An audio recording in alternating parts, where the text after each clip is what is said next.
Trigger alert. This one's gonna get a little dark.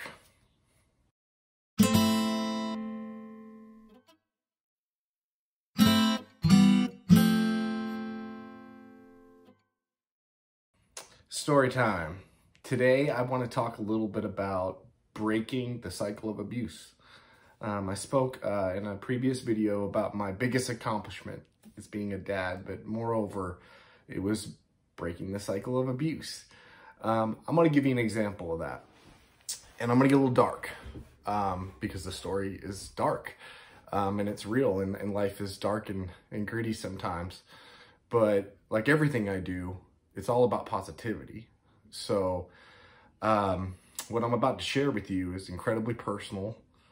And it's something that really haunted me for years. And I mean, haunted me. Gave me night terrors. I wet the bed sometimes until my 20s. I had to explain to girlfriends and people weird behaviors, you know, because I had this crazy fight or flight instinct in me, and I never, for a long time, didn't know how to process any of those feelings and emotions I was having. So I was kind of a basket case and white knuckling life. And if you're living like that right now, I'm with you. I understand what that feels like. It doesn't have to be that way. DM me, message me separately, and we'll talk. And I'll share with you some of the tools I used to find some peace, but that's for another day. So breaking the cycle of abuse. Hey, we should all strive to do this. There's a lot of forms of abuse. It's not just hitting somebody or striking them. It's the words you say. Can be the words you say. It could be the indifference you show them. It could be a lot of different things. But today I'm going to talk about some physical abuse, and I'm going to tell a story. And again, this story haunted me. This is an example of the things that haunted me for a long time, but it fuels me today. It fuels me and it fills me with love. And I hope by the end of this story, you'll understand why. And I hope maybe, that's it. I just hope maybe you'll understand why. So with no further ado, story time, right? I was in Philadelphia, PA, Holland, PA, to be exact. And I was in approximately 4th grade.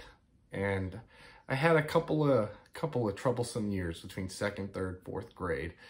The irony is that my teacher, my special ed teacher at that time at Goodnow Elementary School, is somebody that I communicate with now almost weekly.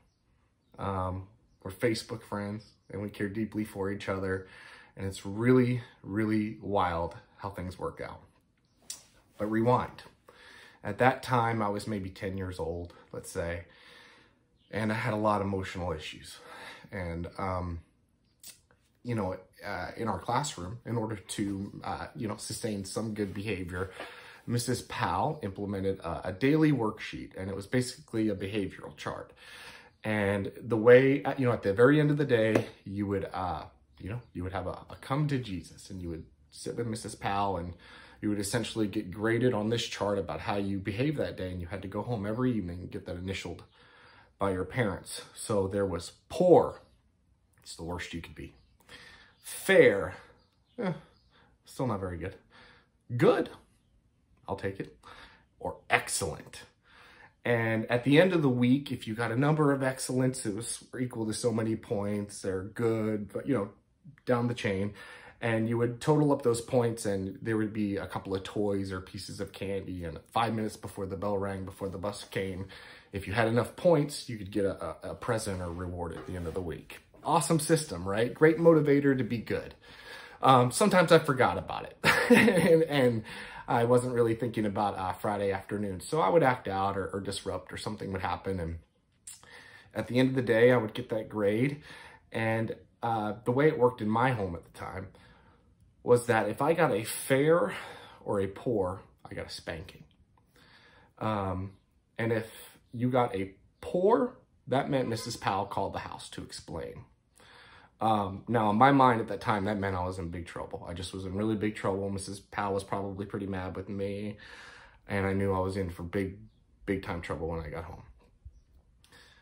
That was the extent of the way I could process that at the time. Just take note. What is a spanking?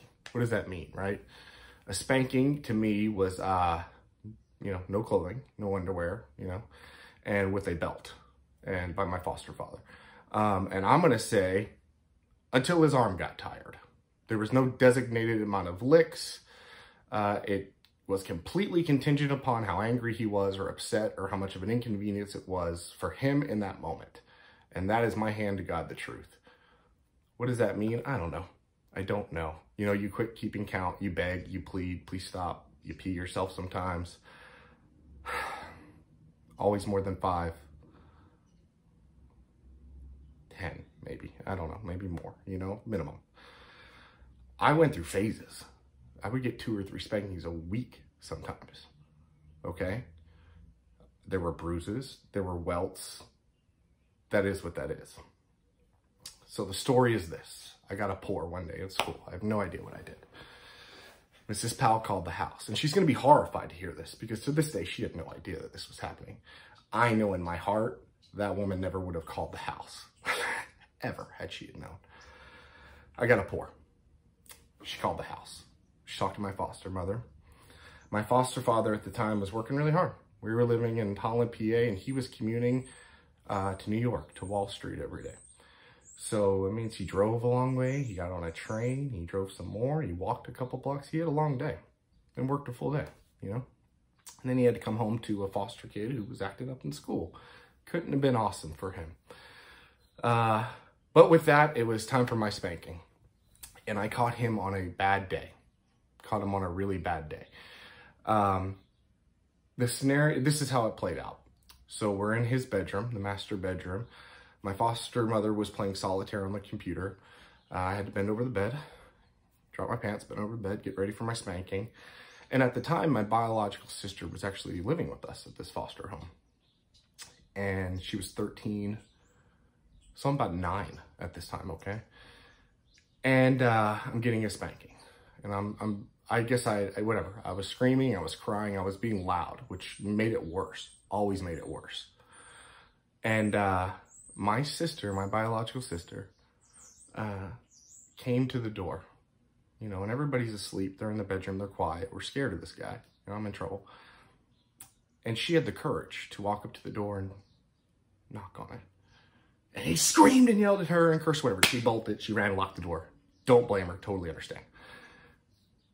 He finished up the spanking. I went to bed, lived on, you know, lived on, life moved on. I never forgot that. And it taught me a lesson then, and it taught me a whole new lesson as an adult, and especially as a father. At the time, I wasn't able to see, I'll say this. At the time, I was appreciative of my sister.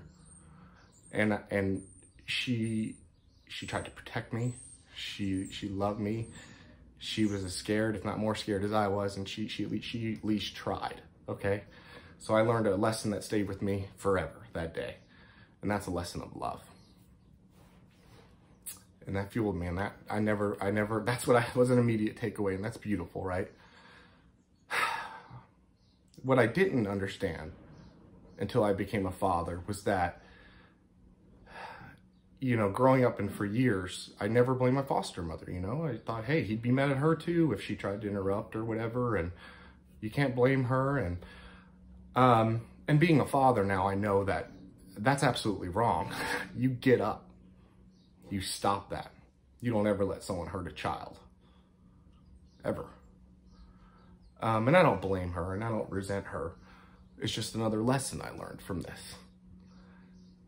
And it's another lesson of love. Because my sister walked down that hall and she knocked on that door and she tried. That little girl made me love her more.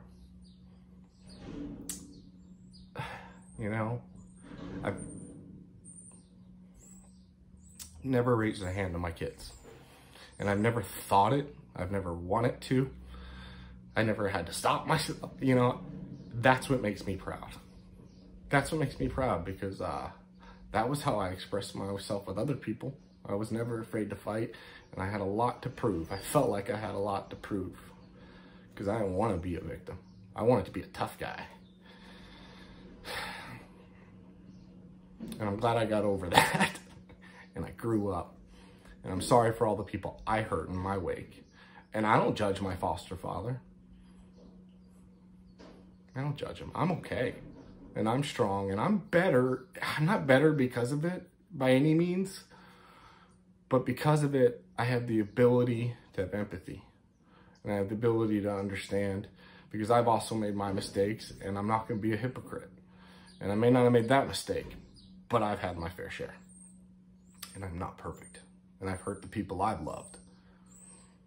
So I don't know that I owe anyone forgiveness, but if I owe it, they're forgiven, you know?